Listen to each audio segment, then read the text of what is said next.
Saudara dan saudari yang dikasihi Tuhan, kita berjumpa dalam acara Mendekap Kasih Tuhan, bersumber pada 1001 renungan inspiratif karya Romo Frans Sales SCY, dan sebagai renungan singkat bagi saudara dan saudari yang sedang menderita sakit, baik yang dirawat di rumah sakit maupun di rumah sendiri, dirawat bersama keluarga. Dengan saya, Romo Valentinus Tejantara SCY, dari komunitas SCY Teluk Betung, Lampung. Pada hari ini kita ingin merenungkan tema menyadari dosa dan kesalahan.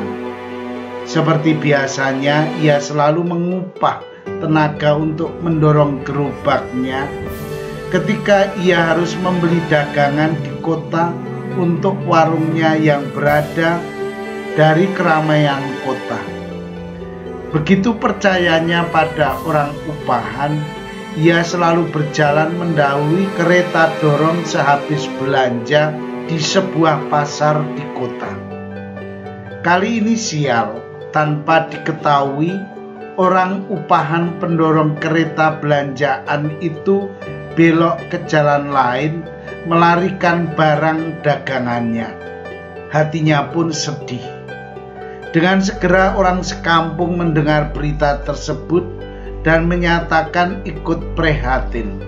Sebulan berikutnya ia pergi ke kota dengan tujuan sama, membeli barang dagangan untuk warungnya. Di tengah jalan tiba-tiba seorang kenalan menghampirinya. "Lihat, Tuan, bukankah dia itu orang yang sebulan lalu melarikan gerobak barang dagangan Tuan? Ayo kita tangkap," katanya sambil menunjuk orang yang dari kejauhan sedang berjalan mendekat. Segeralah pemilik warung itu lari bersembunyi di rimbunan pepohonan di tepi jalan. Kenalan itu bertanya dengan heran, "Mengapa Tuan malah bersembunyi? Bukankah saatnya untuk menangkap?" Dengan gagap ia berkata, "Maaf, orang itu telah sebulan membawakan daganganku.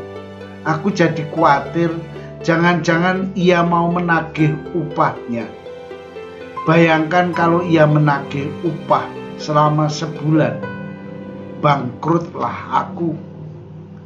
Saudara dan saudari yang dikasihi Tuhan, dosa dan kesalahan itu sering menghantui kehidupan manusia. Orang merasa dikejar-kejar oleh dosa dan kesalahannya. Akibatnya, orang tidak nyaman dalam hidupnya. Orang merasa masih ada sesuatu yang mengganjal dalam hidup mereka. Akibatnya, orang sering mengalami kegalauan dalam hidupnya. Orang merasa takut kalau dosa dan kesalahannya itu terbongkar. Begitulah halnya yang sering dirasakan oleh para koruptor yang telah memakan uang rakyat. Kalau hati nurani mereka masih jernih, tentu mereka akan mengalami suatu hidup yang tidak nyaman. Mereka tidak mengalami ketenangan dalam hidup ini. Ada saja kesalahan dalam melangkahkan kaki. Lain halnya dengan orang yang sudah kehilangan suara hatinya. Orang seperti ini tidak peduli lagi terhadap dosa dan kesalahan yang dilakukannya. Baginya kejahatan yang dilakukan itu biasa. Ia bisa tidur tenang meskipun banyak dosa dan kesalahan yang telah diperbuatnya. Tidak ada yang mengganjal hidup mereka. Sebagai orang beriman, kita diajak untuk senantiasa menyadari dosa dan kesalahan kita.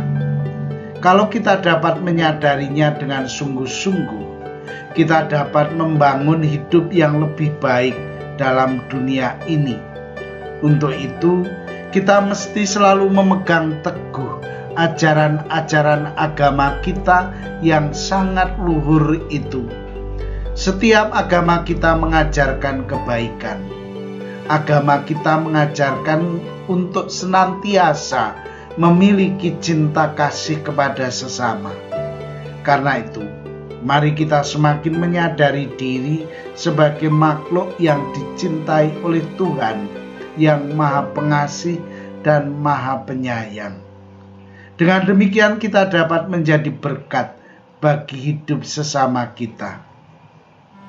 Saudara dan saudari yang terkasih, marilah mengakhiri renungan singkat kita dengan menyatukan iman, harapan, dan kasih kita kepada Tuhan.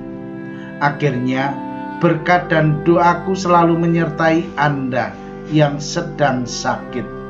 Semoga Tuhan memberi kesembuhan, kekuatan, dan ketabahan dalam memanggul salib hidup ini dan diberi semangat serta kesegaran.